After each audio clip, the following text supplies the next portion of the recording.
At least to me, Lynch's work is best appreciated when we take what has been given and really give it a chance to sink in.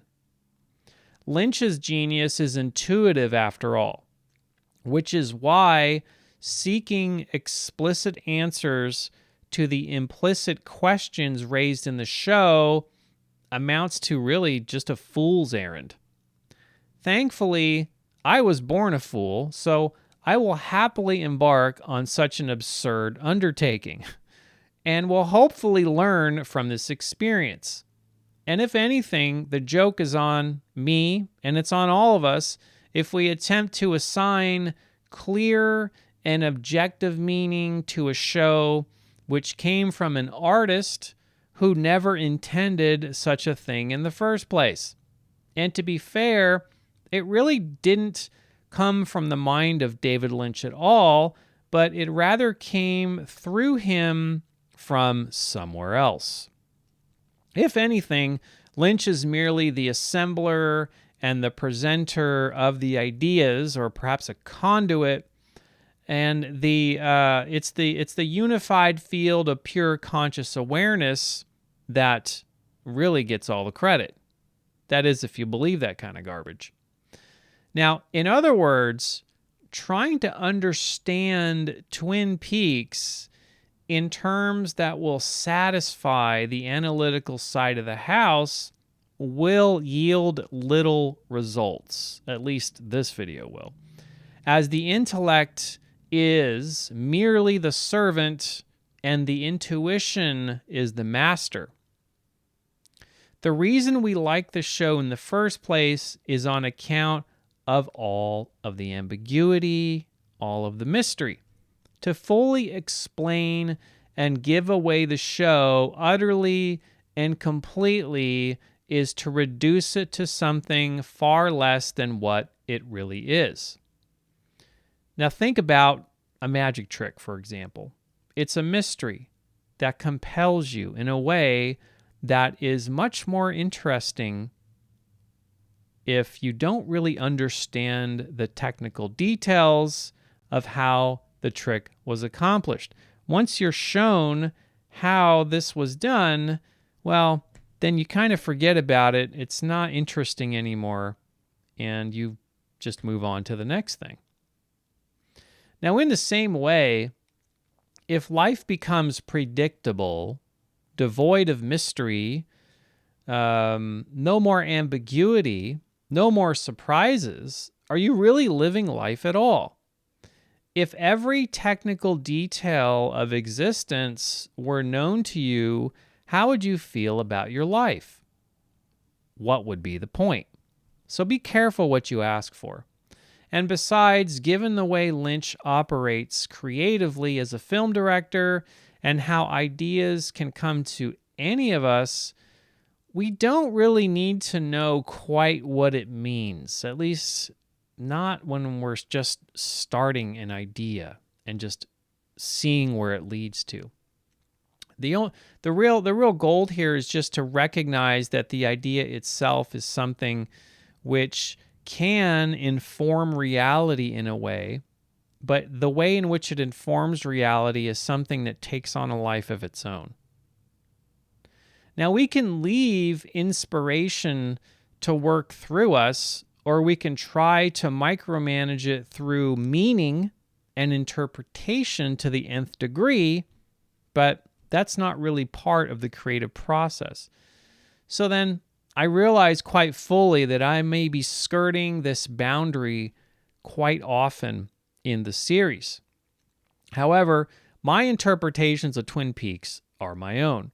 I make no claim or insistence that this or that element is the definitive meaning behind Twin Peaks. Although we obviously need a logical plot line to follow, we need character arcs, and a story tethered to reality.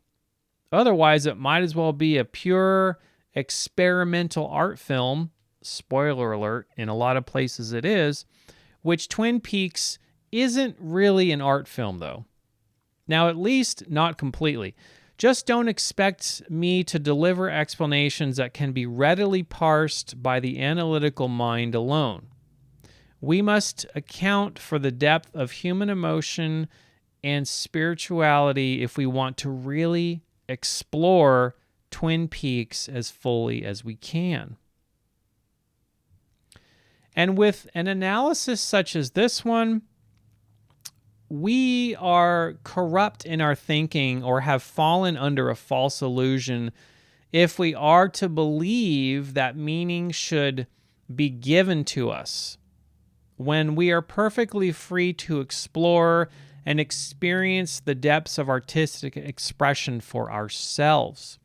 This isn't to say that the show is only to be interpreted on one level. Since we are taking a more esoteric and spiritual approach here, the significance pointed to in this video will almost entirely be metaphysical in nature, which paradoxically makes analyzing Twin Peaks simultaneously much easier in some areas while proving to be exceedingly difficult or even impossible in other areas. Now, you will understand what I mean as soon as we start examining some of these specific details. And while David Lynch himself has seemingly tapped into this mysterious force of life in many of his own previous works, Twin Peaks would not have quite taken the same shape if it weren't for Mark Frost and some of his occult influences, which I mentioned before, albeit as conventional and maybe not as mysteriously compelling. Now, Frost cites the esoteric writings of Alice Bailey and Dion Fortune among some of his influences. Frost went on to write The Secret History of Twin Peaks, of which I have a copy of here. Now, some hardcore fans of Twin Peaks may balk at the mention of this book, as it doesn't really reveal all that much in terms of the show itself. However, as any occultist will tell you, there aren't really any definitive answers to life's biggest mysteries in books at all anyway. Not that books are worthless. In fact, quite the opposite is true. But there are a few interesting and heavily occulted ideas or notions in the book, and I have a few of them bookmarked that I wanted to point out really quick here.